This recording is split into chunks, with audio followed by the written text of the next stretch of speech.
Përshëndetje nga sofra shqiptare, kam sjell recetën e kekut të butë me qershi, përgatitja e shpejtë, ekonomike, besoj se kam ju pëlqy kur ta shihni videon në vazhdim. Filloj me përgatitjen e kësaj ëmbëlsire verore shumë të lehtë, e cila përgatitet shumë shpejt, në një shtojna 3 vezë, nuk nevojitet mikser për përgatitje. Me një tel kuzhine mund ta përgatisim shumë shpejt. Shtojna një gotë 110 ml me sheqer, ja shtojna një vanilë sheqeri për aromë dhe rrohim pak në një tel kuzhine derisa sheqeri dhe vezët bëhen në një masë. Mjaftueshëm është përzierja. Tash ja shtojna një gotë 110 ml me qumësht, një gotë 110 ml me vaj, pra përgatitet me përbërësit që i keni në shtëpi. Të gjithë ju që keni kopshte, me siguri keni qershi dhe qershi do i keni të juguara, pra do ju del me gjithë përbërësit që i keni në shtëpi. Tash vetëm se përzim shumë pak dhe ja shtojna millë gjithsej na duhen 150 gram. Dhe ja shtoj një pluhur për pjekje, paketimi është 15 gramësh, dhe thash vetëm se përzi mirë që milli mos ngele torta. Kjo është më rëndësishmja, milli mos ngele torta.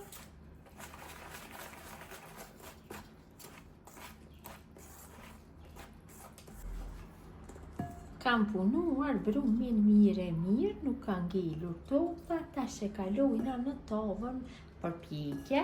Tepsinë e kam lyer me gjallë apo me margarinë të butë nga të gjitha anët, për arsye që pas pjekjes keku të largohet më lehtë nga tepsia. Dimenzionet e tepsisë janë 27, do me thënë këtë mas mund ta hedhni në një tepsi 28, 27, 26 cm. Nga ato dimensione mund të përdorni tepsinë. Kalojna kështu masën. Duhem ta kaloj gjithë brumin.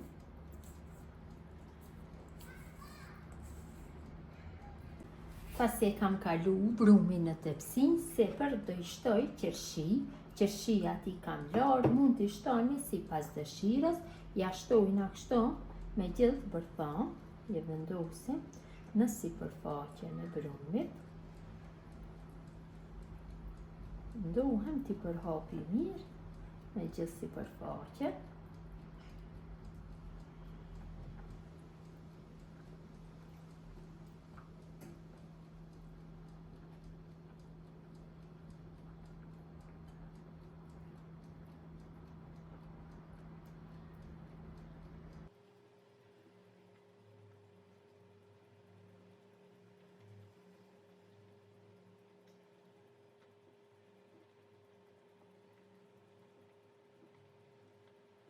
Dhe keku është gati për pjekje. Kam nxjerr furrën në 170 gradë dhe në temperaturë do e pjeki rreth 35 minuta. Kekun e kam largu nga furra, është pjekur mjaftueshëm. Tash me një piron provoj kështu, nëse piruni del i pastër atëherë është pjekur, nëse jo përsëri e kthej në zjarr në të njëjtën temperaturë derisa të bëhet pjekja ashtu siç duhet.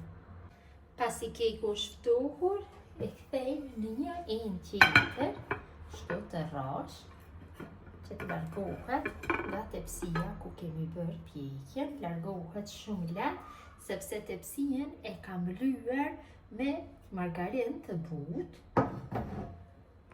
Sipër i hedhim sheqer pluhur, kështu. Sipër sheqerit pluhur ja shtoj pak reçel vishnje, kështu.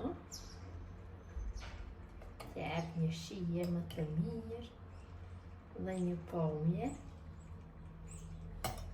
Shtoni reçel sipas dëshirës.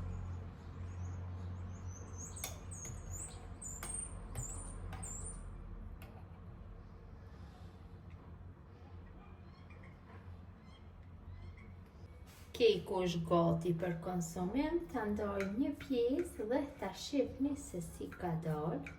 Ka dalë shumë i mirë. Është i butë. Ja dhe si duket. Vërtet ka dalë i mirë. Ja, keku sa është i butë. Besoj si u ka pëlqyer motra dashura mënyra se si përgatis unë kek të butë me qërshi. Gjithë ju që përgatisni në këtë mënyrë, ju bëft mirë, mirëmbëjtje nga sofra shqiptare dhe në recetën e radhës.